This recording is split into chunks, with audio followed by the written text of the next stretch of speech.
Hello बच्चों, let's see the question. Which one of the following characteristic is common both in human and adult frogs? Option A, four-chamber heart. Option B, internal fertilization. Option C, nucleated RBCs. And option D, ureotelic mode of excretion. So firstly, see the key concept for this question.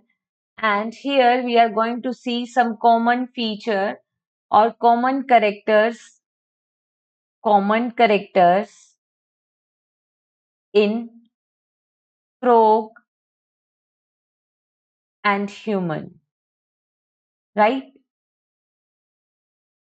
अगर हम बात करें तो देखो, basically हम देखते हैं जो फ्रॉग्स हैं they belongs to class amphibia.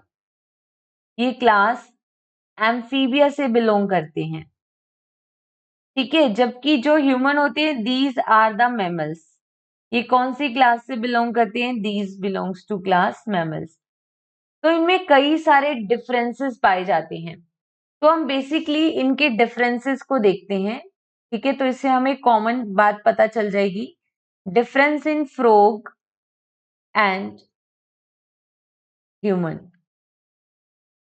अगर हम देखें फ्रॉग के अंदर तो इनमें 3 चैम्बर्ड हार्ट होता है, 2 एट्रियम होते हैं और 1 वेंट्रिकल। जबकि ह्यूमन के अंदर 4 चैम्बर्ड हार्ट पाया जाता है। फ्रॉग अपने बॉडी टेम्परेचर को एक्सटर्नल एनवायरमेंटल टेम्परेचर के अकॉर्डिंग रेगुलेट नहीं कर सकता, that's why they are the poikilotherms. But human can regulate their body temperature according to the changing environmental temperature. So these are the homeotherms. जो frog होते हैं उनमें gamete का fusion body के आउटसाइड वाटर में होता है, इसलिए वो एक्सटर्नल फर्टिलाइजेशन करते हैं। और ह्यूमन जो होता है वो इंटरनल फर्टिलाइजेशन होता है ह्यूमन में, इंटरनल फर्टिलाइजेशन, राइट। अगर हम बात करें फ्रॉग की जो आरबीसी है उसमें न्यूक्लियस प्रेजेंट होता है, so they have nucleated RBC.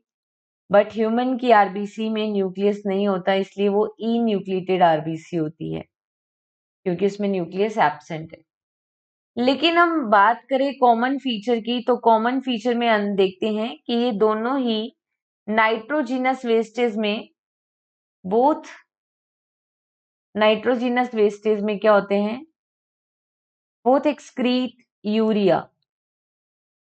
Human and frog दोनों ही यूरिया का एक्सक्रीशन करते हैं, that's why they are the ureotelic, ठीक है, एक्सक्रीट करते हैं यूरिया का।